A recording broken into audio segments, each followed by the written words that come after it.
खलीफे हुज़ूर ताजुश शरिया हज़रत अल्लामा मौलाना वकील साहब क़िबला मद्दज़िल्लहुल आली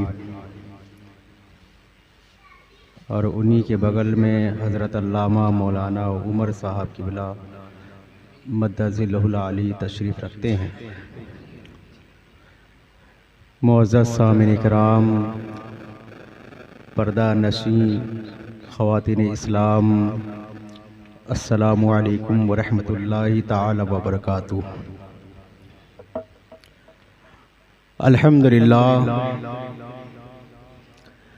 अल्हम्दुलिल्लाहि रब्बिल आलमीन वल आक़िबतु लिल मुत्तक़ीन वस्सलातु वस्सलामु अला सय्यदिल मुरसलीन व अला आलिहि व अस्हाबिहि अजमाइन, अम्मा बाद। फ़ौज़ु बिल्लाहि मिनश शैतानिर रजीम, बिस्मिल्लाहिर रहमानिर रहीम। क़द जाअकुम मिनल्लाहि नूरुन व किताबुल मुबीन, सदक़ल्लाहुल मौलानाल अज़ीम व सदक़ रसूलुहुल अमीनुल मुबीनुल मुईनुल करीम व नहनु अला ज़ालिका लमिनश शाहिदीन व शाकिरीन वल्हम्दुलिल्लाहि रब्बिल आलमीन। आइए सबसे पहले गुंबदे खज़रा में आराम फरमाने वाले आका हुज़ूर सरवर कायनात फ़ख्र मौजूदात अहमद मुश्तबा मोहम्मद मुस्तफ़ा सल्लल्लाहु ताला अलैहि वसल्लम के दरबार गहरबार में अक़ीदत व महब्बत के साथ दुरूद शरीफ का नजराना पेश करें। पढ़े अल्लाहुम्मा सल्लि अला सय्यदना व शफ़ीना व नबीना मौलाना मुहम्मद व बारिक वसल्लिम सलातो व सलाम या रसूलल्लाह सल्लल्लाहु ताला अलैहि व आलिहि वसल्लम। मैंने जिस आयत करीमा की तिलावत का शरफ़ हासिल किया, कुरान ने अज़ीम ने इरशाद फरमाया, तहकीक के आ गया तुम्हारे पास अल्लाह के जानिब से एक नूर और रोशन किताब।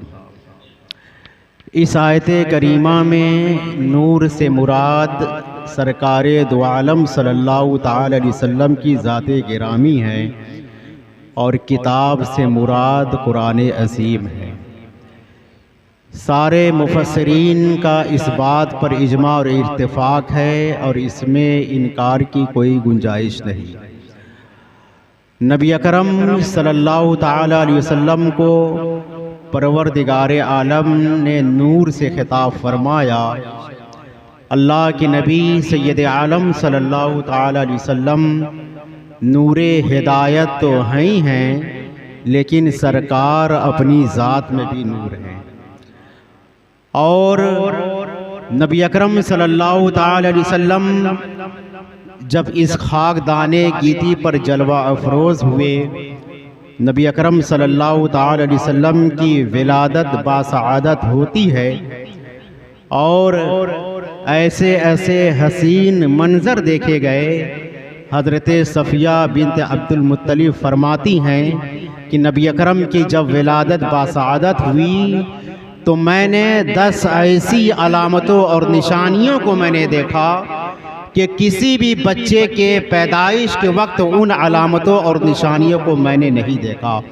मैंने देखा कि सरकार जैसे ही पैदा हुए, पैदा होते ही अपने सर को सजदे में रख दिया और रब्बे हबली उम्मती की सदाएं बुलंद करने लगे। नबी अकरम सल्लल्लाहु ताला अलैहि वसल्लम की विलादत बासआदत होती है। हज़रत सफ़िया बिन्त अब्दुल मुत्तलिब फरमाती हैं कि नबी अकरम जब पैदा हुए मैंने देखा कि ज़मीन से लेकर आसमान तक नूर का सिलसिला है और हर तरफ नूर ही नूर फैला हुआ है। नबी अकरम सल्लल्लाहु ताला अलैहि वसल्लम की जब विलादत बासआदत होती है, हज़रत सफ़िया बिन्त अब्दुल मुत्तलिब फरमाती हैं कि मैंने देखा कि नबी अकरम सल्लल्लाहु ताला अलैहि वसल्लम जब पैदा हुए, उनके बाजू उनके पीठ मुबारक के नीचे जो महर नबूवत है उस पर लिखा हुआ है ला इलाहा इल्लल्लाह मुहम्मदुर रसूलुल्लाह। हज़रत सफ़िया फरमाती हैं मैंने देखा कि नबी अकरम सल्लल्लाहु ताला अलैहि वसल्लम की जब विलादत बासआदत हुई, पैदा होते ही नबी अकरम अकरम सल्लल्लाहु ताला अलैहि वसल्लम ने रब्बे हबली उम्मती की सदाएं बुलंद की। आज कहा जाता है कि नबी अकरम को 40 साल के बाद नबूवत मिली है। नबी जैसे पैदा हो रहे हैं, पैदा होते ही रब्बे हबली उम्मती की सदाएं बुलंद कर रहे हैं। हजरत सफिया फरमाती हैं, मैंने देखा कि आज आमिना के यहाँ जो बच्चा पैदा हुआ है, जरा चेक किया जाए, जरा नहला दिया जाए, धुला दिया जाए, पाक और साफ कर लिया जाए। जैसे ही मैं लेकर चलती हूँ, गैब से आवाज आती है कि ऐ सफिया ठहर जा, ये कोई नजीस और नापाक बच्चा नहीं है, बल्कि ये तो पाक है, तैयबो ताहिर है। हजरत सफिया फरमाती हैं, मैंने चाहा कि आज आमिना के यहाँ जो बच्चा पैदा हुआ है, जरा चेक किया जाए कि लड़की है कि लड़का है। हजरत सफिया फरमाती हैं, मैंने जब चेक किया तो ये देखकर हैरान रह गई कि आमिना के यहाँ जो बच्चा पैदा हुआ है वो खुदा की तरफ से खतना शुदा पैदा हुआ है और नाबुरीदा पैदा हुआ। ये नबी अकरम सल्लल्लाहु ताला अलैहि वसल्लम की खुसूसियत है। दुनिया में बेशुमार अंबिया पैदा हुए, लेकिन किसी के पैदाइश के वक्त परवरदिगार आलम ने इतना इंतज़ाम नहीं फरमाया जितना इंतज़ाम नबी अकरम सल्लल्लाहु ताला अलैहि वसल्लम की विलादत बासआदत के वक्त होती है। दरियाए सावा जो हजारों साल से बह रहा था, बिल्कुल खुश हो गया।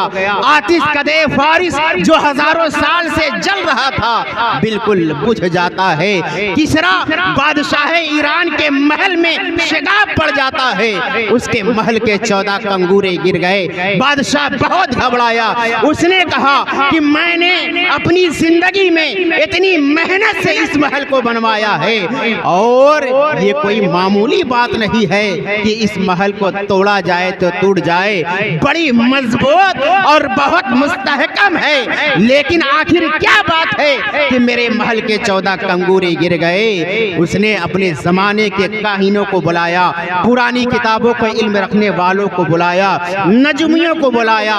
जब ये नजूमी आए, काहिन आए और पुरानी किताबों के इल्म रखने वाले आए, तो उन्होंने कहा कि मैंने अपनी किताबें में पढ़ा है कि जब मक्के की सरजमीन पर मोहम्मद अरबी पैदा होंगे तो किसरा बादशाह ईरान के महल में शगाब पड़ जाएगा और उसके 14 कंगूरे गिर जाएंगे। लगता है कि मक्के की सरजमीन पर मोहम्मद अरबी की पैदाइश हो चुकी है।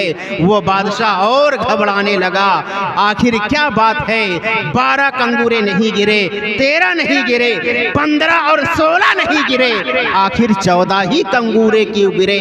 तो उन पुरानी किताबों को इल्म रखने वालों ने बताया, नजूमियों ने बताया, काइनों ने बताया कि हमने अपनी किताबों में पढ़ा है कि जब मक्के की सरजमीन पर मोहम्मद अरबी पैदा होंगे तो ईरानी मजहब के सिर्फ 14 बादशाह हुकूमत करेंगे और उसके बाद ईरान फतह हो जाएगा।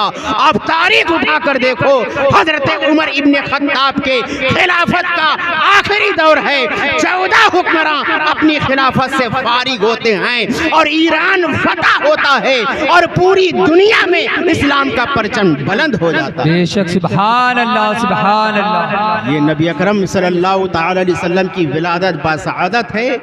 और नबी अकरम सल्लल्लाहु ताला अलैहि वसल्लम जब इस रूए ज़मीन पर पैदा हुए और जवानी की दहलीज में पर जब आपने कदम रखा, अल्लाह रब्बुल इज़्ज़त ने आपको इतना बहादुर बनाया और इतना शुजाअत वाला बनाया कि पूरी दुनिया में आपसे ज़्यादा बहादुर किसी माँ ने जना ही नहीं है।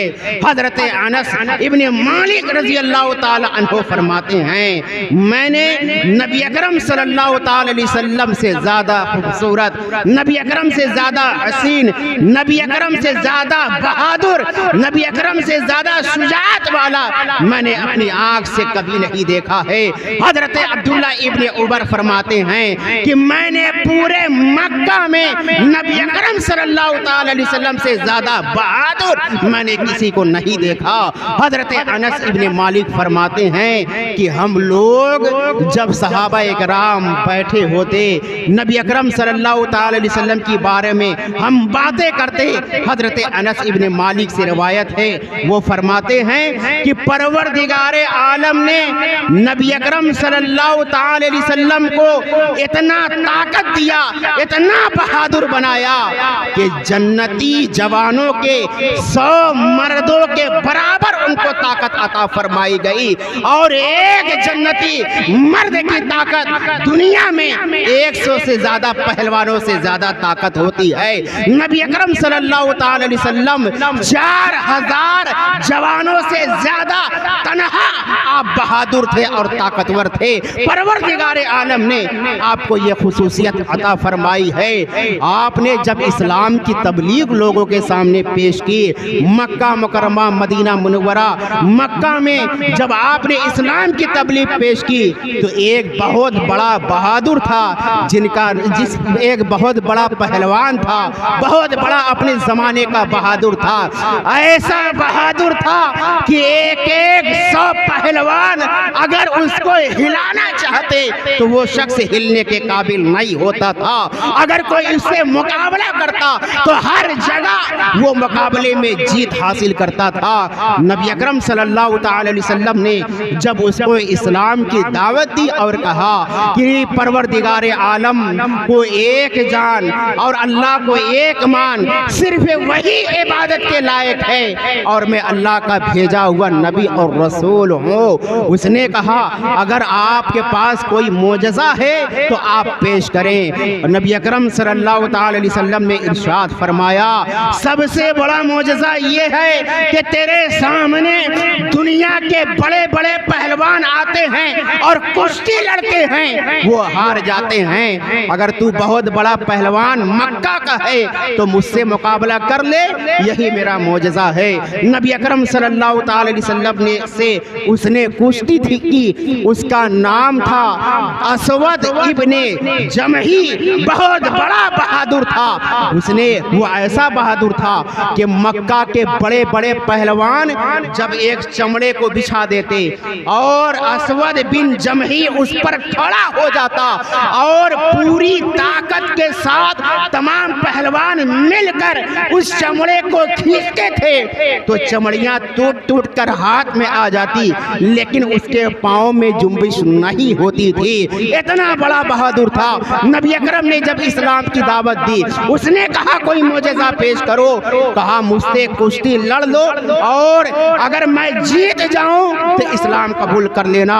नबी अकरम सल्लल्लाहु अलैहि वसल्लम के मुकाबले में आता है। जैसे ही मुकाबला किया, एक ही लम्हे में नबी अकरम सल्लल्लाहु अलैहि वसल्लम ने उठाया और उसको ज़मीन पर पटक दिया। जैसे ही पटकना था फौरन नबी का कलमा पड़ता है और मुशर्रफ बा इस्लाम हो जाता है। सुभान अल्लाह, सुभान अल्लाह। नबी अकरम के ज़माने में बड़े बड़े बहादुरों ने इस तरह इस्लाम कबूल किया कि नबी अकरम सल्लल्लाहु अलैहि वसल्लम ने मैदान कारज़ार हो या कुश्ती की जगह हो, नबी अकरम को परवरदिगारे आलम ने इतना बहादुर बनाया।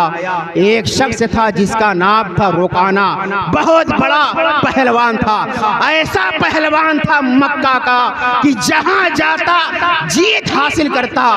एक जगह मक्का में कुश्ती हुआ, उसने 1000 ऊंट जीता और जब वो वापस आ रहा था रास्ते में नबी अकरम सल्लल्लाहु अलैहि वसल्लम से मुलाकात हो गई। नबी अकरम ने इस्लाम की तबलीग पेश की। उसने कहा कि आपके पास कुछ है आप पेश करें, मैं मानूं तब जाके मैं आपका कलमा पढ़ूं। उसने नबी अकरम ने फरमाया कि मुझसे कुश्ती कर ले, मुझसे कुश्ती कर ले। अगर मैं पछाड़ दी लिया तो कलमा पढ़कर मुसलमान हो जा। उसने कहा बहुत अच्छा आइडिया है, मैं तो बहुत बड़ा बहादुर हूँ। 1000 ऊंट जीत कर आ रहा था। उसने कहा, नबी अकरम से कहा कि अगर आपने मुझको पटक दिया तो इन ऊंटों में से 250 ऊंट मैं आपको दे दूंगा। नबी अकरम सल्लल्लाहु अलैहि वसल्लम के मुकाबले में आया। नबी अकरम ने एक लम्हे में उसको उठाकर पटक दिया और 250 ऊंट नबी अकरम को इनाम दिया। उसने कहा, ऐ मोहम्मद अरबी, ये लगता है कि आखिर क्या मामला है, एक मर्तबा और पटके और मैदान में आ जाए। दोबारा कुश्ती होता है।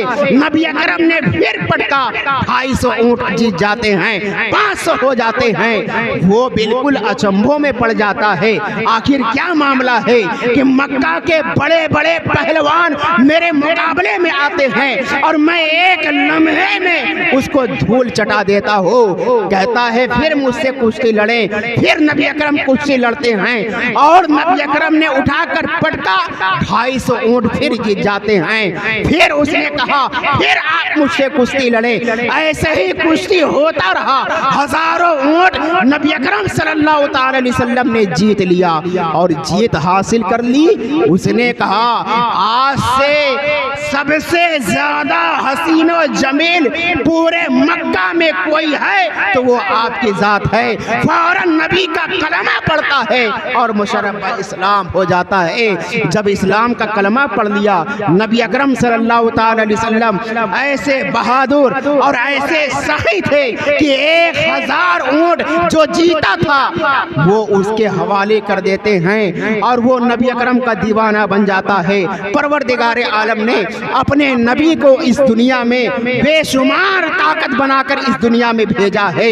इसलिए नबी अकरम सल्लल्लाहु अलैहि वसल्लम की विलादत बसआदत भी बड़ी अजीम खुशखबरी है। और नबी अकरम सल्लल्लाहु अलैहि वसल्लम को परवरदिगार आलम ने जो बहादुरी और शुजाअत अता फरमाई है, पूरी दुनिया में सबसे ज्यादा बहादुर परवरदिगार आलम ने अगर किसी को बनाकर भेजा है तो वो जात नबी अकरम सल्लल्लाहु अलैहि वसल्लम। बेशक, सुभान अल्लाह, सुभान और अल्लाह। नबी अकरम सल्लल्लाहु अलैहि वसल्लम अपने सहाबा को भी तालीम देते रहे। सहाबा नबी अकरम से इस कदर मोहब्बत करते हैं, ऐसी मोहब्बत करते हैं कि नबी अकरम का हुक्म होता, सहाबा अपनी जान की कुर्बानी देने के लिए हमा वक्त तैयार हो जाते हैं। और इस्लाम पर और नबी अकरम पर सबसे ज्यादा अगर किसी का एहसान है तो वो जात हजरत अबू बकर सिद्दीक रजी अल्लाह ताला अन्हो की है। हजरत अबू बकर सिद्दीक रजी अल्लाह ताला अन्हो तमाम सहाबा में सबसे बहादुर हैं। एक मर्तबा हजरत अली रजी अल्लाह ताला अन्हो ने फरमाया, सहाबा से पूछा कि ऐ सहाबा ये बताओ कि तमाम सहाबा में सबसे ज्यादा बहादुर कौन है? तो तमाम सहाबा ने कहा कि ऐ हजरत अली, तमाम सहाबा में सबसे ज्यादा बहादुर आप हैं। हजरत अली ने फरमाया, हरगिज नहीं, तमाम सहाबा में सबसे ज्यादा बहादुर हजरत अबू बकर सिद्दीक रजी अल्लाह ताला अन्हो है। हजरत अली ने फरमाया, क्या आपको मालूम नहीं कि जंगे बद्र में जब नबी अकरम सल्लल्लाहु अलैहि वसल्लम मैदान बद्र में हैं और जब उनके लिए एक झोपड़ी तैयार की जा रही थी, तमाम सहाबा से पूछा गया कि कौन है जो इस झोपड़ी की हिफाजत करे। उस झोपड़ी में नबी अकरम सल्लल्लाहु अलैहि वसल्लम के आराम की जगह बनाया गया था ताकि धूल वगैरह और गर्दो गुबार से महफूज रहे, धूप से महफूज रहे। तमाम सहाबा ने कहा किसी के अंदर ये जुर्रत न हुई, लेकिन उस मैदान कारजार में हजरत अबू बकर सिद्दीक है जो तने तन्हा खड़े हो गए और कहा कि नबी अकरम सल्लल्लाहु अलैहि वसल्लम की इस झोपड़ी की हिफाजत के लिए मैं हूँ, अगर किसी को आना है तो वो अबू बकर सिद्दीक के साथ हाजिर हो सकता है।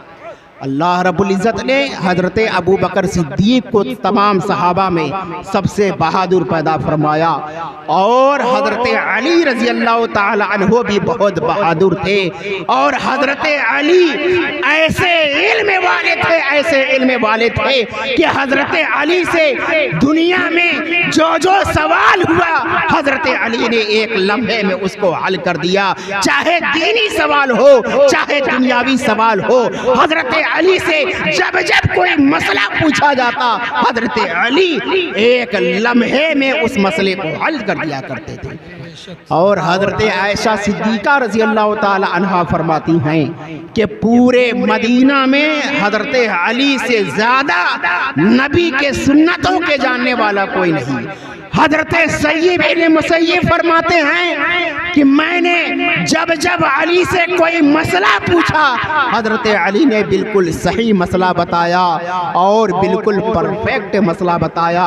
हज़रत अब्दुल्ला इब्न अब्बास फरमाते हैं कि पूरे मदीना में अगर कोई ये कहता, मिंबर पर बैठ कर कहता कि जो कुछ पूछना हो वो मुझसे पूछे, वो कोई और नहीं बल्कि हज़रत अली रज़ी अल्लाह ताला अन्हो हैं। हज़रत अली वो हैं कि अगर आज दुनिया में अगर किसी से मसला पूछा जाए तो वो उस मसले को बताने में 1 हफ्ता लग जाए, 1 महीना लग जाए, 1 साल लग जाए, या तो उस मसले को हल ही नहीं कर पाएगा।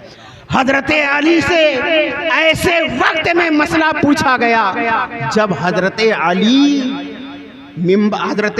मुसल्ले पर चढ़ रहे थे नमाज पढ़ाने के लिए।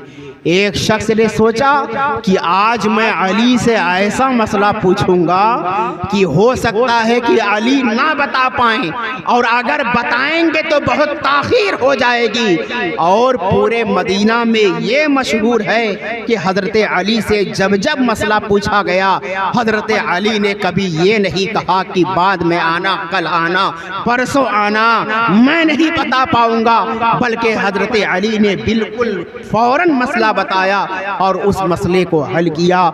एक शख्स से जब नमाज के लिए जमात खड़ी हो रही थी, मुअज्जिन जब तकबीर कहता है हज़रत अली मुसल्ले पर चढ़ते हैं नमाज पढ़ाने के लिए। एक शख्स ने कहा हुजूर एक मसले को हल करें। हज़रत अली ने फरमाया कौन मसला है?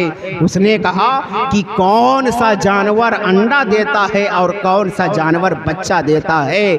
अगर अरब के जानवरों को शुमार किया जाए साल बीत जाएंगे, लेकिन हज़रत अली ने एक लम्हे में बिल्कुल परफेक्ट आपने मसला बताया और कहा जिस जानवर का कान अंदर की तरफ होता है वो अंडा देता है, और जिस जानवर का कान बाहर की तरफ होता है वो बच्चा देता है। हज़रत अली अल्लाहु अकबर कहकर नियत बांध लिया। जब नियत बांध लिया, नमाज खत्म हुई, वो शख्स चला, समुंदरों का सफ़र किया, दरियाओं का सफ़र किया, रात घूमता रहा, दिन भर घूमता रहा। जब 1 साल के बाद वापस आया और कहा कि हुजूर आपने जो मसला बताया बिल्कुल सही मसला बताया, कहीं से भी आपका जवाब गलत साबित नहीं हुआ। हज़रत अली ने फरमाया कि एक जवाब और लेता जा, जो जानवर सालिम दाना निगल जाते हैं वो अंडा देते हैं, और जो जानवर दूध पिलाते हैं वो बच्चा देते हैं। वो शख्स फिर चला, साल भर घूमता रहा, दरियाओं का सफर किया और समुंदरों का सफर किया, गांव घूमता रहा। जब साल भर के बाद फिर वापस आया, उसने कहा हुजूर आपने जो मसला बताया बिल्कुल सही मसला बताया, बिल्कुल परफेक्ट मसला बताया, कहीं से आपका जवाब गलत साबित नहीं हुआ। हज़रत अली ने फरमाया कि एक जवाब और लेता जा, जो जानवर दाना भरते हैं वो अंडा देते हैं, और जो जानवर चबा कर खाते हैं वो बच्चा देते हैं। उसने कहा हुजूर अब मैं नहीं जाऊंगा, इसलिए कि जब मैं जाता हूँ साल भर के बाद वापस आता हूँ, कहीं से आपका जवाब गलत साबित नहीं हुआ।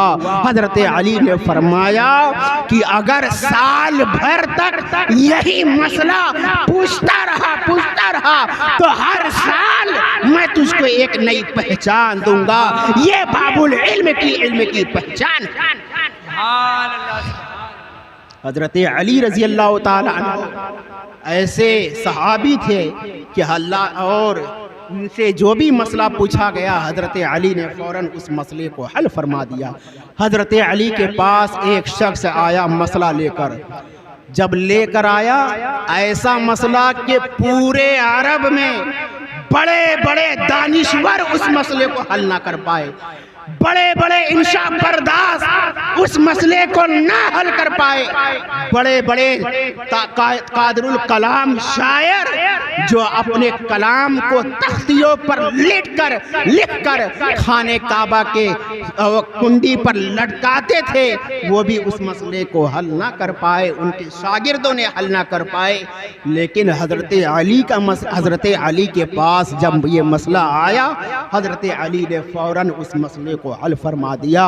हजरत अली के पास एक शख्स आया, उसने कहा हुजूर मैंने मन्नत मानी है कि मेरा फला काम हो जाए तो मैं हाथी के वजन के बराबर गल्ला तौल कर मैं अल्लाह की राह में सदका करूंगा। मेरा काम हो चुका है लेकिन बड़ी मुश्किलात में फंसा हूँ। पूरे अरब में हाथी को तौलने वाला कोई तराजू नहीं है, कोई पैमाइश नहीं है। हुजूर आप हल फरमा दे, इस मसले को कैसे हल फरमा दे, किसी तरह भी इस मसले को हल फरमा दे। हजरत अली ने फरमाया बड़ा आसान है मसला। उसने कहा मैं अरब के बड़े बड़े दानिश्वर के पास गया, बड़े बड़े इंशा बर्दाश्त के पास गया, बड़े बड़े रईसे मक्का के पास गया, लेकिन किसी ने मेरे मसले को हल ना किया। आज तो जगह जगह धर्म काटा मौजूद है, ट्रक पर माल कितना है उसका अलग वजन होता है, ट्रक का वजन कितना है उसका अलग वजन होता है। एक लम्हे में कंप्यूटर पूरे मसले को हल कर देता है, लेकिन उस जमाने में हाथी को तौलने के लिए कोई तराजू नहीं। हजरत अली ने फरमाया बिल्कुल आसान है मसला। उसने कहा हुजूर आप इस मसले को हल फरमा दें, आप हल्लिल मुश्किलात हैं, आप मुश्किल कुशा हैं, मसले को हल फरमा दें। हजरत अली ने फरमाया जाओ हाथी को दरिया के किनारे लेकर जाओ और दरिया में एक कश्ती को डाल दो और उस कश्ती में हाथी को सवार कर दो। जैसे ही हाथी कश्ती पर सवार होगी और पानी पर कश्ती को रखा जाएगा और हाथी सवार होगी, जहां तक दब जाए वहां पर निशान मार दो। फिर उसके बाद हाथी को उतार दो। हाथी को उतारने के बाद उस पर गल्ला लाते जाओ, गल्ला लाते जाओ, गल्ला डालते जाओ। जब उस निशान को पहुंच जाए तो समझ लो यही तेरे सवाल का जवाब है। हजरत अली ने जिस मसले को हल फरमाया दुनिया की कोई ताकत उस मसले को हल ना कर पाया। और हजरत अली किसी मामूली मौलवी का नाम नहीं है, बाबुल इल्म का नाम हजरत अली है, फातिह खैबर का नाम हजरत अली है। हजरत अली वो हैं जिनके सीने पर हाथ रखकर अल्लाह के नबी ने इरशाद फरमाया अल्लाहुम्मा इहदा कल्बा, ऐ अल्लाह अली के सीने को रोशन फरमा दे। तो अल्लाह ने अली के सीने को इतना रोशन फरमा दिया कि अली का सीना इल्म नबी का मदीना बना। सुभान अल्लाह, सुभान अल्लाह। ये हजरत अली है। और बात आ गई है तो उन्हीं पर एक वाक़या मैं आपको और सुना देता हूँ। हजरत अली के पास एक शख्स आया, हजरत अली का इम्तिहान लेने के लिए आया। उसका इम्तिहान ले रहा है जिसको अल्लाह के नबी ने बाबुल इल्म से खिताब फरमाया। हजरत अली के पास आया और कहा कि हुजूर मैं बकरी पालन करता हूँ, बकरियों को पालता हूँ और बकरियों की देख रेख के लिए मैंने कुछ कुत्ते भी पाल रखे हैं ताकि कोई तीसरा जानवर उस पर हमलावर ना होने पाए। लेकिन हुजूर एक ऐसा मसला पैदा हुआ कि इन्हीं बकरी और कुत्ते के दरमियान एक ऐसा बच्चा पैदा हुआ, ना तो ये बकरी का बच्चा है ना तो ये कुत्ते का बच्चा है। हुजूर आप हल फरमा दे कि ये किसका बच्चा है। हजरत अली ने फरमाया कि अगर बकरी की तरह बोले तो बकरी का बच्चा है और अगर कुत्ते की तरह बोले तो कुत्ते का बच्चा है। उसने कहा हुजूर कभी बकरी की तरह बोल रहा है तो कभी कुत्ते की तरह बोल रहा है। हजरत अली ने फरमाया उसके सामने घास रख, उसके सामने चारा रख, उसके सामने गोश्त का टुकड़ा रख। अगर चारा खाए घास खाए तो बकरी का बच्चा है और अगर गोश्त का टुकड़ा खाए तो कुत्ते का बच्चा है। उसने कहा हुजूर कभी घास खाता है, कभी चारा खाता है तो कभी गोश्त का टुकड़ा खाता है। हजरत अली ने फरमाया कि उसके सामने पानी रख, अगर जबान से चाट कर पिए तो कुत्ते का बच्चा है और होंठ से पिए तो बकरी का बच्चा है। उसने कहा हुजूर कभी चाट कर पीता है तो कभी होंठ से पीता है। हजरत अली मसले को हल करते रहे, वो काट छाट करता रहा। हजरत अली ने फरमाया कि उसको उसके जिन्स के साथ रख। अगर मर्द का बच्चा है तो मर्दों के साथ रहता है, औरत का अगर लड़की है तो औरतों के साथ रहती है। उसने कहा हजरत अली ने फरमाया कि उसको उसके जिन्स के साथ रख। अगर बकरियों में रहना पसंद करे तो बकरी का बच्चा है और अगर कुत्तों में रहना पसंद करे तो कुत्ते का बच्चा है। उसने कहा हुजूर कभी बकरियों में रहता है तो कभी कुत्ते में रहता है। हजरत अली ने सोचा, फरमाया लगता है कि ये मेरा इम्तिहान ले रहा है। हजरत अली ने ऐसा उस मसले को हल फरमाया, एक लम्हे में सवाल करने वाला भाग जाता है। हजरत अली ने फरमाया उसके पेट को फाड़ के देख, अगर अतड़ियों का गुच्छा निकले तो बकरी का बच्चा है और अगर सिर्फ एक अतड़ी निकले तो कुत्ते का बच्चा है। उसने कहा हुजूर मेरा मसला हल हो चुका है, मैं फाड़ने के लिए नहीं जाऊंगा। हजरत अली किसी मामूली मौलवी का नाम नहीं बल्कि बाबुल इल्म का नाम हजरत अली। बेशक बेशक। नारे तकबीर, नारे रिसालत, नारे हैदरी। हजरत अली को कोई चकमा नहीं दे सकता। हजरत अली के पास कोई सवाल करने आता तो एक लम्हे में, मिनटों और सेकंडों में कुरान और हदीस से मसला निकाल कर उसका जवाब दिया करते थे।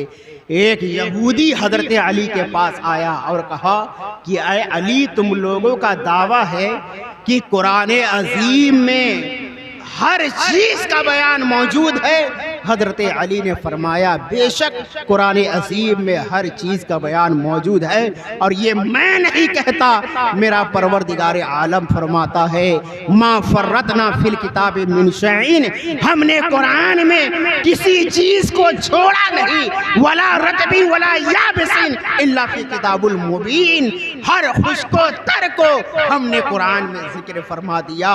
हजरत अली ने फरमाया जब मेरा परवरदिगार आलम बयान फरमा रहा है कि कुरान अजीम में हर चीज का बयान मौजूद है तो मेरा ईमान है कि कुरान अजीम में हर चीज का बयान मौजूद है।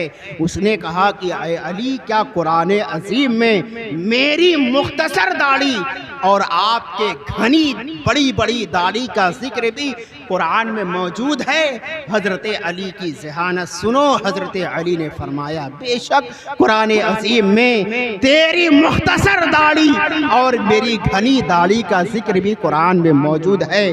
परवरदिगार आलम इरशाद फरमाता है वल बलदु तय्यबु यखरजु नबातहु बिइज़्नि रब्बिही वल्लज़ी खबुसा ला यखरजु इल्ला नकिदा, जो जमीन सरसब्ज़ो शादाब होती है, पाकीज़ा ज़मीन होती है, तैयब व ताहिर ज़मीन होती है, उसमें अल्लाह के हुक्म से सब्ज़े खूब उगते हैं। और जो बंजर और नापाक ज़मीन होती है उसमें इक्का दुक्का सब्ज़े उगते हैं। ऐ यहूदी, तेरा चेहरा बंजर और नापाक ज़मीन की तरह है, इसलिए इक्का दुक्का सब्ज़े उगे हैं, और मेरा चेहरा सरसब्ज़ व शादाब ज़मीन की तरह है, पाकीज़ा ज़मीन की तरह है, इसलिए परवरदिगार आलम के हुक्म से मेरे चेहरे पर खूब घनी घनी और बड़ी बड़ी दाढ़ी मौजूद है। हज़रत अली ने कुरान से इस मसले को हल फरमाया, और अल्लाह रब्बुल इज़्ज़त ने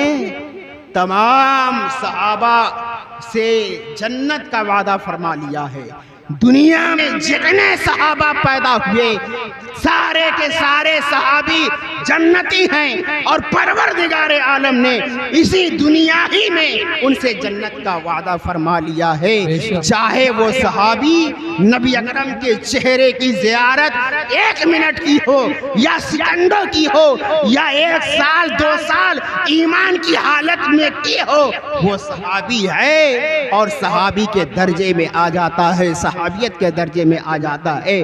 और जितने सहाबी है, चाहे हजरत अबू बकर सिद्दीक हो, चाहे हजरत उमर, हजरत उस्मान गनी, हजरत अली और हजरत अमीर मुआविया, जितने सहाबी रसूल हैं, सारे के सारे सहाबी जन्नती हैं।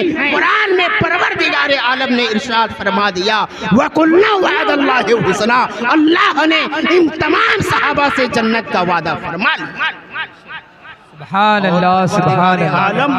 और इस्लाम में सबसे ज़्यादा अगर किसी का एहसान है तो वो ज़ात हज़रत अबू बकर सिद्दीक रज़ी अल्लाह ताला अन्हु का है, जिन्होंने इस्लाम की आबियारी के लिए, इस्लाम की खुशनूदी के लिए अपने तन मन धन की कुर्बानी पेश की है।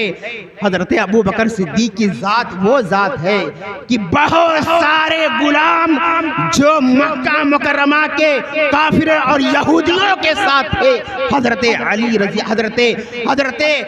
अबू बकर सिद्दीक रज़ी अल्लाह ताला अन्हु ने उन तमाम लोगों को उनसे चुंगल से आज़ाद करवाया और बेशुमार लोगों को खरीद कर आज़ाद किया, और नबी अकरम का कलमा पढ़कर मुशर्रफ इस्लाम हो जाते हैं।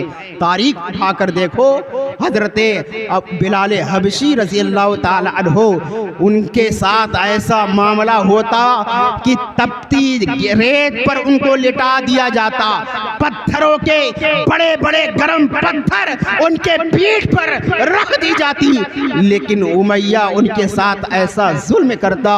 नबी अकरम ने इरशाद फरमाया, ऐ अबू बकर सिद्दीक, जाओ बिलाल हबशी को आज़ाद कराओ। जिस गुलाम की कीमत 10 दीनार या 50 दीनार थी, जैसे ही उमैया को पता चला कि अबू बकर सिद्दीक इनको खरीद कर आज़ाद करने वाले हैं, उस गुलाम की कीमत हज़ारों में हो जाती है, 2000 में भी हो जाती है। लेकिन अल्लाह रब्बुल इज़्ज़त ने हज़रत अबू बकर सिद्दीक के साथ वो मदद फरमाई है कि हज़रत सिद्दीक अकबर ने फरमाया कि ऐ उमैया, अगर इस गुलाम की कीमत ओहद पहाड़ के बराबर सोना भी लेता तो परवरदिगार आलम और उसके नबी के हुक्म की तामील करते हुए मैं बिलाल को खरीद कर मैं आज़ाद कर देता। नबी अकरम सल्लल्लाहु ताला अलैहि वसल्लम ने इरशाद फरमाया कि मैंने तमाम लोगों के एहसान का बदला चुका दिया, लेकिन सिद्दीक़ अकबर के एहसान के बदला न चुका सका।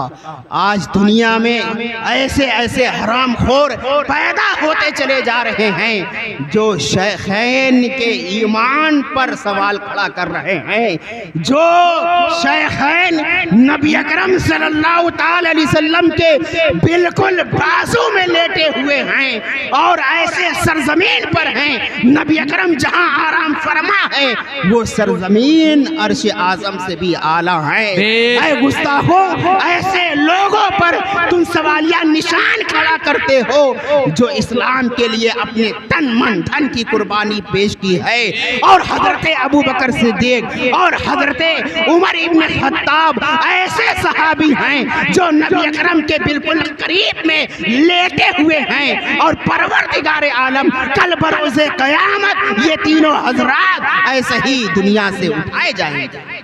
अल्लाह रब्बुल इज़्ज़त वो ऐसे पाक दामन हैं, ऐसे पाक लोग हैं जो उनके बारे में आज कहा जा रहा है कि हज़रत अबू बकर और हज़रत उस्मान, हज़रत उमर इब्न खत्ताब ईमान वाले नहीं। बताइए, जो सहाबा जिनसे परवरदिगार आलम ने दुनिया ही में जन्नत का वादा फरमा लिया है, जो अशरे मुबशरा हैं, परवरदिगार आलम ने उनको इतना पाक और साफ इस दुनिया में पैदा फरमाया और भेजा, उनके ऊपर सवालिया निशान खड़ा किया जा रहा है। और अल्लाह रब्बुल इज़्ज़त ने तमाम सहाबा से जन्नत का वादा फरमा लिया।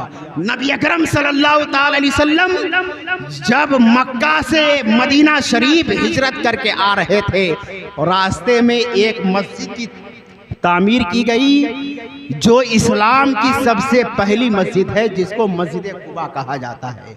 और मस्जिद कुबा वो एक ऐसी मस्जिद है जिसमें तमाम सहाबा पत्थरों को तोड़ तोड़ कर लाते और नबी अकरम सल्लल्लाहु ताला अलैहि वसल्लम अपने हाथों से चुनाई किया करते थे, बनाने का काम किया करते थे। उन्हीं सहाबी में से एक सहाबी हैं जिनका नाम हजरत अम्मार इब्ने यासिर हैं। ऐसे सहाबी हैं, नबी अकरम से ऐसी मोहब्बत है कि तमाम सहाबा एक एक पत्थर ला रहे हैं और अम्मार इब्ने यासिर दो दो पत्थर ला रहे हैं। लोगों ने पूछा, सहाबा ने पूछा कि ऐ अम्मार इब्ने यासिर, तमाम सहाबा एक एक पत्थर ला रहे हैं और तुम दो दो पत्थर ला रहे हो। हजरत अम्मार इब्ने यासिर ने कहा कि एक पत्थर मैं अपनी तरफ से ला रहा हूँ और दूसरा पत्थर नबी अकरम के हिस्से का ला रहा हूँ। सहाबा नबी अकरम से ऐसी मोहब्बत करते थे और अम्मार इब्ने यासिर का वाकयात ऐसे हैं कि अगर सुन लिया जाए ईमान ताज़ा हो जाएगा, लेकिन वक्त का तकाजा नहीं। और ये सहाबा मिलकर मस्जिद कुबा की तामीर करते हैं और इस्लाम की तबलीग के लिए हमतन गोश होते हैं और नबी अकरम सल्लल्लाहु ताला अलैहि वसल्लम का वो साथ देते हैं कि नबी अकरम इस्लाम की तबलीग पेश करते रहे और बेशुमार लोगों ने नबी का कलमा पढ़कर मुशर्रफ इस्लाम हो गए। और जब नबी अकरम की ऊँटनी जब मदीना शरीफ जब जाती है और शहर मदीना में दाखिल हुई, तो नबी अकरम की सवारी जो ऊँटनी थी वो अल्लाह की तरफ से मामूर थी।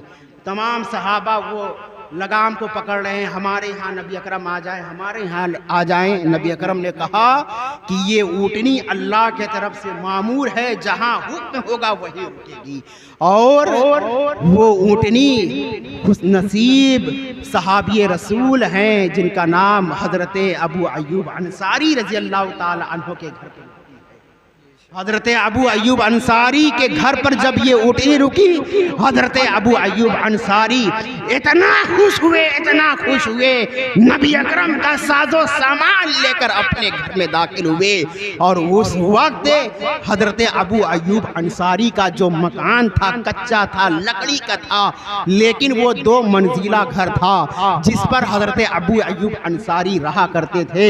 नबी अकरम का साजो सामान लेकर जब अपने घर में दाखिल हुए, खुश हो गए कि आज जो नबी आखिरुज़्ज़मा का क़याम है वो मेरे घर में है।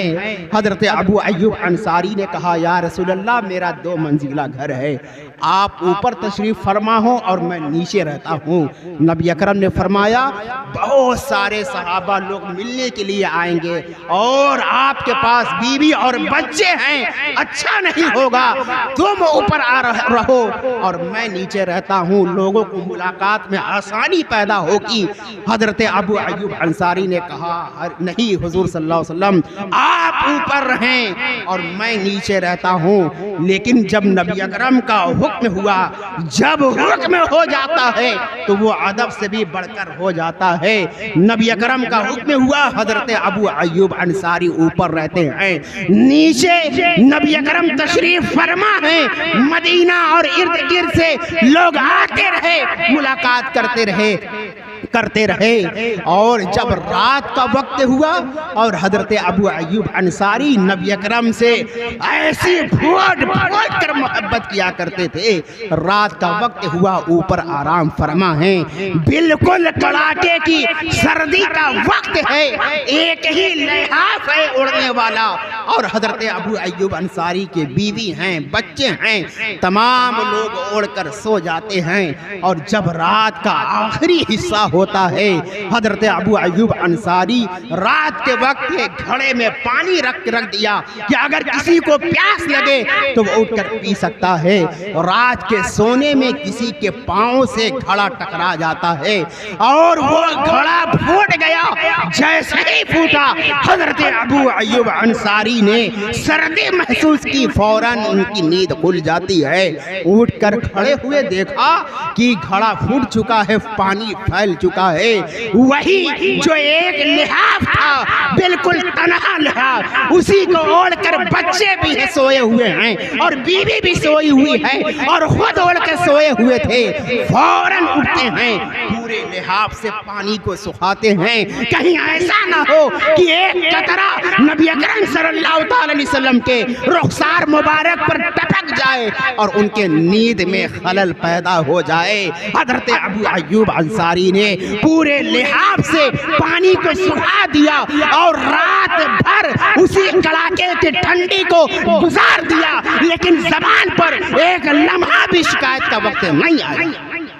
ये नबी अकरम से सच्ची मोहब्बत थी। सहाबा नबी अकरम से बड़ी अकीदत रखा करते थे।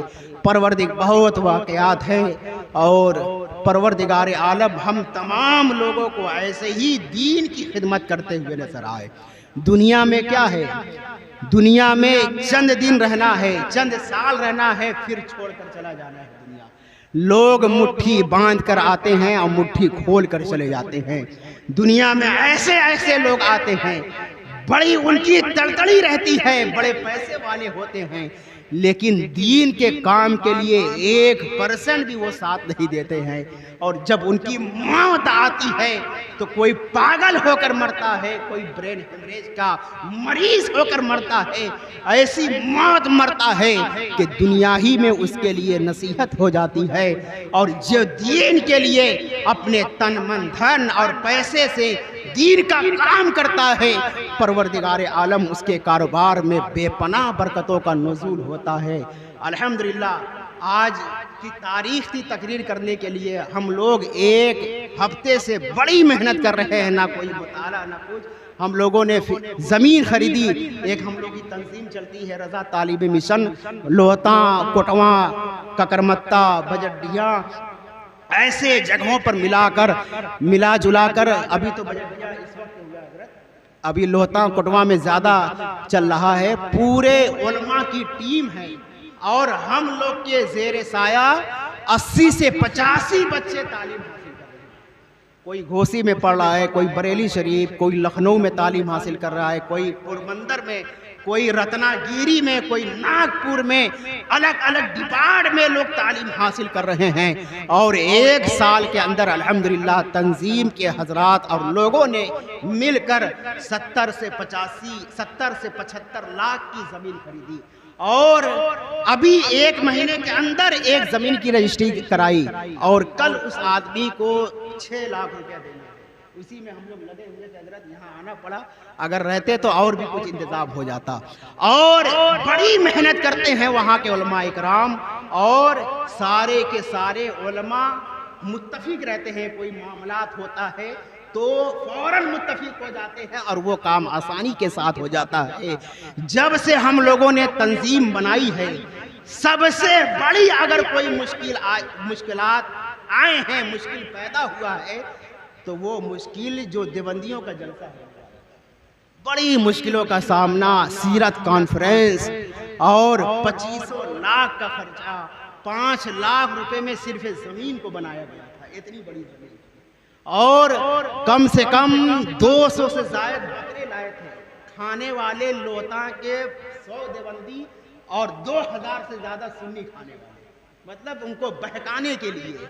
और अल्हम्दुलिल्लाह ऐसा इस तरह उनका जलसा कैंसिल होता है, तैयारियां चलती रही। जिस दिन जलसा है और तंजीम के उलमा ने मिलकर, और मैं तो उस वक्त गया था उम्रा करने, हजरत मैं आया था, 2 दिन बाद ये सब पूरी प्लानिंग बनी और हम लोग थाने पे गए। थाने पर कहे कि ये जलसा जो हो रहा है आज तक लोता में नहीं हुआ, ये बिनिया बाग में होता है और इस पोस्टर पर लिखा हुआ है 29वां सालाना, जबकि लोता में पहली बार हो रहा है 29वां सालाना। ये कहाँ से आ गया? ये बात पकड़ने वाली थी। और जो थाने का एसओ था वो कहा ऐसे ऐसे लोग इसमें हैं कि हम इस जलसे को कैंसिल कर ही नहीं सकते। अरशद मदनी हैं, महमूद मदनी हैं, फला हैं, ढेका हैं। हम लोगों ने कहा कोई भी हाव आए उसको उठाकर इस तरह फेंका जाएगा कि लोता की सरजमीन पर कभी दोबारा कदम नहीं रखेगा। और कहा कि मुझसे कुछ नहीं हो सकता, आप लोग यहाँ जाएं वहाँ जाएं। मैं बात बता रहा हूँ कि अगर हम लोग जिससे जिससे कह रहे थे कोई यकीन नहीं कर रहा था। हम लोग जब 4-5 लोग मिलकर कभी कचहरी दौड़े, कभी LIO किया, कभी DIG किया, कहीं CO किया, SP किया, तमाम लोगों के यहाँ गए, कोई मुलाकात करने के लिए तैयार नहीं। लेकिन हम लोगों के थाने का जो CO था उससे मुलाकात हो गई, उससे फ़ोन पर बात किया गया, ऐसा ऐसा मामला है। हम लोगों को उसने कहा कि आप लोग फौरन शिवपुर आ जाइए। जब हम लोग शिवपुर गए तो वो हाफ पैंट पहनकर अपने फ्लैट से नीचे बाहर उतरकर हम लोग का इंतजार कर रहा था। जब हम लोग गए फौरन कागज़ दिया गया, उस पर साइन कर दिया, दस्तखत कर दिया कैंसिल का। कहा कि अभी नहीं हो पाएगा, मैं तो कर दे रहा हूँ, फिर इसके बाद DIG ऑफिस जाइए। उसी रात में हम लोग DIG ऑफिस गए। वहाँ पर भी वो लंच कर रहा था, 2 बजे रात में खाना खा रहा था। कहा आप लोग बैठिए, अभी मैं खाना खा लेता हूँ, फिर आपसे बात करता हूँ। वो खाना खाकर आया, उसने हम लोगों ने बातें बताई, फ़ौरन उसने सिग्नेचर कर दिया। कहा कि किसी हाल में भी ये जलसा होगा ही नहीं। हम लोग रात भर मेहनत करते रहे, 4 बजे आए। और जब आए तो सुबह मदरसे में गए, लोगों से कहा तो कोई मानने के लिए तैयार ही नहीं। लोगों ने कहा कैसे कैंसिल होगा, सब तो तैयारियां चल रही हैं। हम लोगों ने कहा इंतज़ार करते रहिए। करते करते हम लोग 12 बजे पुलिस स्टेशन पहुंच गए और ऐशा तक वहीं पर रहे। बगल में मस्जिद है, नमाज पढ़ते फिर आ जाते। कहा कि जब तक ये जलसा कैंसिल नहीं होगा हम लोग यहाँ से जाने वाले नहीं। बहुत सारे ऐसे ऐसे ऑफिसर आ गए कि हम लोगों ने कभी अपनी आँख से देखा नहीं। LIO CO पता नहीं कौन कौन रो, तो बहुत सारे ऑफिसर आए और वो लोग मनाने लगे कि किसी तरह ये जलसा होने दीजिए, बहुत इंतज़ाम है, बहुत खर्च है, और आप लोग किस तरह इसको कैंसिल कर रहे हैं। और उसी में से 2 LIO के ऑफिसर थे, मऊ के रहने वाले, जो देवबंदी थे। दोनों यही कहते हैं कि आप भी मुसलमान हैं, वो भी मुसलमान हैं, आप भी नमाज़ पढ़ते हैं, वो भी नमाज़ पढ़ते हैं। ऐसे ही बात करते रहे। हम कहे ठीक है, लेकिन आप लोग इसको कैंसिल कीजिए। और अल्हम्दुलिल्लाह अल्लाह ताला और नबी अकरम सल्लल्लाहु ताला अलैहि वसल्लम के सदक़े तुफ़ैल में खुलूस और इलाहियत के साथ उलमाए कराम लगे रहे। और ऐसा वक्त आया कि बिल्कुल मगरिब और ऐशा के बीच में तमाम जलसे को उठा दिया गया और कम से कम 250 से ज़्यादा फोर्स आ गई और तमाम जलसे को खदेड़ दिया गया। बेशुमार लोग आए हुए थे, कोई बैग लेकर, कोई प्रतापगढ़ से, इलाहाबाद से, कानपुर से, भोपाल से, लखनऊ से, दिल्ली से, इतने लोग कसीर तादाद में आ गए थे। और लेकिन हुक्म हुआ कि यहाँ पर जलसा नहीं होगा, बल्कि जो खाना बन रहा था डेगों में वो कच्चा था, उसको उठा करके लेकर गए और बिलौड़ी के सरजमीन पर टेम्परेरी हजरत वहाँ पे प्लानिंग थी कि 1 साल जलसा हो जाए, दूसरे साल इसी जलसे में निकाह किया जाएगा, इसी जलसे में फला, बहुत उनका मंसूबा था। और लोहता सबसे पहले उनका टारगेट था। सबसे पहले तो लोहता टारगेट था बिलौड़ी का जो मदरसा बनाया, कई बिगहा में वो मदरसा बना हुआ है, लेकिन अल्हम्दुलिल्लाह कोई भी फर्क नहीं पड़ता। और यहाँ तक कि रमज़ान में लोग 10 दिन की वहाँ पर एतकाब भी करते हैं, पैसा भी मिलता है, खाना भी मिलता है। तो दीन जो है, नबी अकरम सल्लल्लाहु ताला ने इस दुनिया में तशरीफ़ लाए तो नबी अकरम ने गरीबी को पसंद किया। नबी अकरम चाहते तो सोने का पहाड़ बन जाता, रास्ते में चलता फिरता, लेकिन पैसे को ना देखा जाए बल्कि दीन के लिए जो अपने पैसे को, रकम को खर्च करता है, परवरदिगार आलम उसके कारोबार में बेपनाह बरकतों का नुज़ूल फरमाता है। मौलाना वकील साहब किबला भी ये एक तंजीम के बैनर तले ही ये आपका जलसा हो रहा है। इसी के चलते अलवीपुरा में दीन और सुन्नियत का ज़बरदस्त काम हो रहा है और अल्हम्दुलिल्लाह हम लोग देखते हैं कि मुजाहिद हैं और कोई नहीं होता, तनहा मौलाना वकील साहब किबला और मौलाना उबर साहब किबला तने तनहा मस्जिदों में जाते हैं, खुद तकरीर करते हैं, खुद कुरान की तिलावत करते हैं और लोगों को दीन और इस्लाम से जोड़ते हुए नजर आते हैं। परवरदिगार आलम की बारगाह में दुआ है कि इन तमाम हजरात, तंजीम के हजरात को, उलमाए कराम को इनके बाजू में परवरदिगार आलम कुव्वत अता फरमाए और दीन की सच्ची तबलीग करने की तौफीक और रफीक अता फरमाए। नबी अकरम सल्लल्लाहु अलैहि वसल्लम से बेपनाह मोहब्बत की तौफीक और रफीक अता फरमाए। लहद में इश्क रुखे शाह का दाग लेकर चले, अंधेरी रात सुनी थी चिराग लेकर चले, तेरे गुलामों का नक्शे कदम है राह खुदा, वो क्या बहक सके जो ये सुराग लेकर चले। वाखिरु दावाना अल्हम्दुलिल्लाहि रब्बिल आलमीन। अस्सलामु अलैकुम। मुस्तफ़ा जाने रहमत पे लाखों सलाम, शम्र बज़ में हिदायत पे लाखों सलाम, शहर यारे इरम ताजदार हरम, शहर यारे इरम ताजदार हरम, नौबहारे शफाअत पे लाखों सलाम, मुस्तफ़ा जाने रहमत पे लाखों सलाम। दूर नज़दीक के सुनने वाले वो कान, दूर नज़दीक के सुनने वाले वो कान, कान लगले करामत पे लाखों सलाम, मुस्तफ़ा जाने रहमत पे लाखों सलाम। डाल दी क़ल्ब में अज़मत मुस्तफ़ा, डाल दी क़ल्ब में अज़मत मुस्तफ़ा, सैयदी आला हज़रत पे लाखों सलाम, मुस्तफ़ा जाने रहमत पे लाखों सलाम। काश महशर में जब उनकी आमद हो, और काश महशर में जब उनकी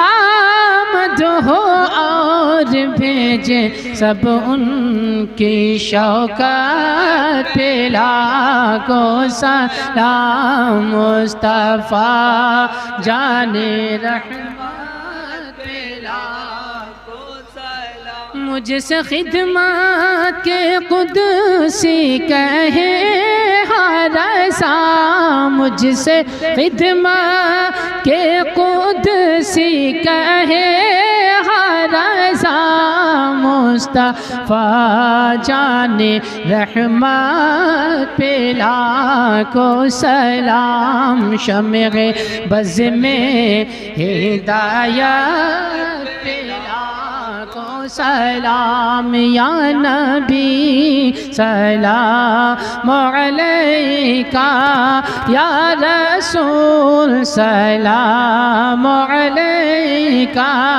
या हबीब सलाम अलैका, सलवातुल्लाह अलैका।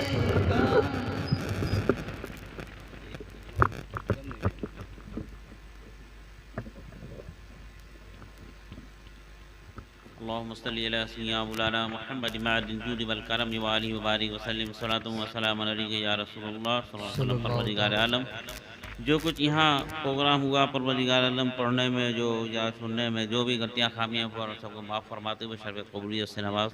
जिन लोगों ने प्रोग्राम के कायम करने में दाम दिल में सुखने हिस्सा लिया है, मौला उनके जायज़ तमन्ना मुरादों को पूरी फरमा।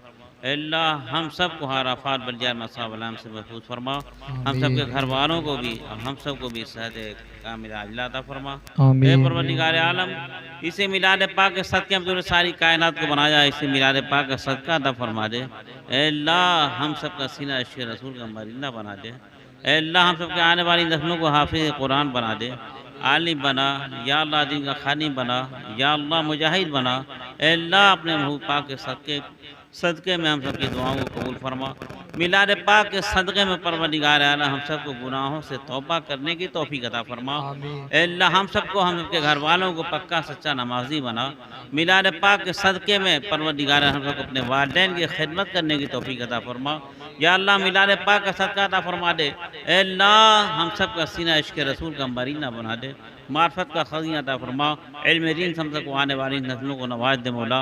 अल्लाह हम सब की ईमान में क़ुव्वत अता फरमा, इल्म में, उम्र में, रिज़्क़ में बरकत तरक्की अता फरमा। दुश्मनों के शर ज़ालिमों के जुल्म हासद से मौला हम सब की हिफाजत फरमा।